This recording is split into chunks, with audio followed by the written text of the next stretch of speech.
Hello မင်္ဂလာပါ C function တရားတစ်ခုရေးမယ် challenge ရဲ့38ရက်မြောက်နေ့ကကြိုဆိုပါရစေဆိုတော့ဒီနေ့ကတော့38ရက်မြောက်နေ့ဖြစ်ပါတယ်ဒီနေ့မှာဘာရေးမှာလဲဆိုတော့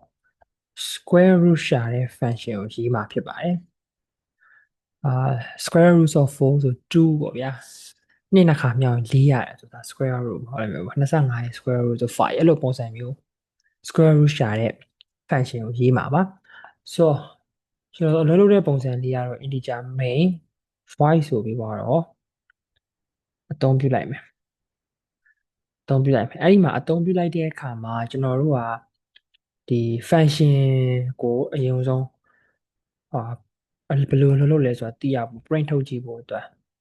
standard input output header ကိုတွင်းလိုက်တယ်တွင်းလိုက်ပြီးတော့ printf ဆိုပြီးတော့ထုတ်ကြည့်မယ်ဘာထုတ်ကြည့်မှလဲဆိုတော့ square square root of ဘာထိကောင်းမလဲတုံညပေါ့ဗျာ is ဆိုပြီးတော့ဒီဘက်မှာလာမဲ့ gain ပြရ d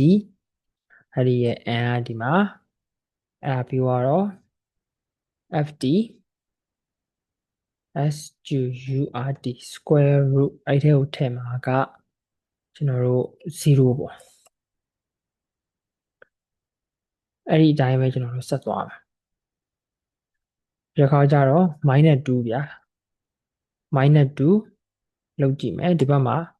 -2 ကျွန်တော် gain ပြည့်နေပဲသွားမယ်တရက်မှ gain နေမထည့်တော့ဘူးဒါဆိုရင်2နဲ့4ဖြစ်မယ်ဆိုတော့4ရဲ့ square root က2ဗျာအဲ့ပြီးတော့9နဲ့4 9 9 4 25 10 10ကတော့ square root ကဘယ်တော့ဖြစ်မလဲမသိဘူး10 6 6 36 33 933 9ဆို9ရင်ထည့်ကြည့်လိုက်တော့9 4 4 4 16 5 5 25ဒီမှာ21ထည့်ကြည့်မယ်21ပြီးတော့ဟိုဟာ9အတွက်ဆိုတော့25ထည့်ကြည့်ရောက်ဆိုတော့ပါ25အဲ့ချိန်ကျရင် print ထုတ်ပြစေချင်တာဗျာ function ကသူ့ရဲ့ return ပြန်လာမဲ့ value က integer မျိုးစားဖြစ်တယ် function name က fd square root fd square root ဆိုတော့အထက်မှာဝင်လာမှာ integer n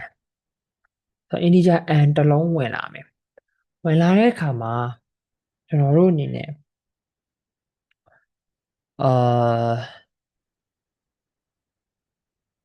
ဟိုလောက်ကြည့်မယ်ပေါ့နော် data ကိုစစ်ကြည့်မှရမယ် data ကိုစစ်ကြည့်မှရမယ်အဲ့အတွက်ကြောင့်မို့လို့ဝင်လာတဲ့အကောင်ကအကယ်၍ minus တွေပါဖြစ်နေတယ်ဆိုရင်ဘာလုပ်မလဲပေါ့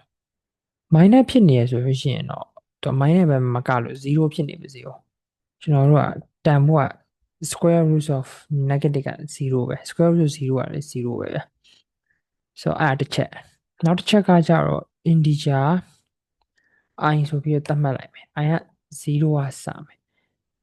y ဆင်မှာအဲ့ဒီ i ကို i နဲ့မြောက်တာဗျနှစ်ဆိုနှစ်နဲ့မြောက်နှစ်နဲ့မြောက်တဲ့လေအကောင်ကမြအန်ထက်ငယ်နေသမျှကာလပတ်လုံး i ကိုတိုးသွားလိုက်ဆိုလိုချင်တာကကျွန်တော်တို့ဗျာဒီလား square root ရှာမယ်ဆိုလို့ရှိရင်ရှာမယ် square root အတွက်ကဏန်းကိုအနီးဆက်ဆိုအမြင်မြန်ဆန်ဆန်ရဖို့အတွက်နီးလန်းပေါ့နော်အဲ့ဒါဘာလဲဆိုတော့25ရဲ့ square root ဆိုရှာဆိုလို့ရှိရင်ထားပါ21ရဲ့ square root ဆိုရှာဆိုလို့ရှိရင်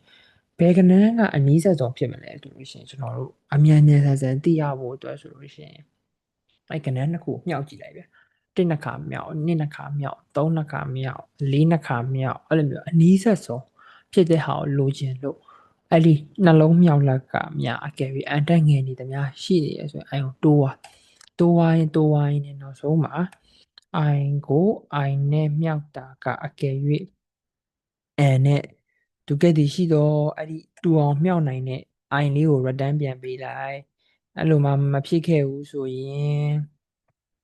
0ပြန်လိုက်ပါဆိုလိုချင်တဲ့ square root မရှိဘူးပေါ့နော်ဆိုတော့ cd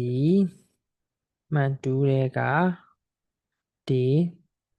38ဒီထဲမှာ GCCFD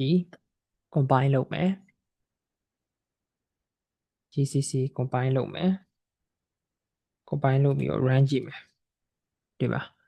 0ရဲ့ square root က0 -2 ရဲ့ square root က0 4ရဲ့ square root က2 10ရဲ့ square root က0 9ရဲ့ square root က3 21ရဲ့ square root က0 25ရဲ့ square root က5ဒါပါပဲကျေးဇူးအများကြီးတင်ပါတယ်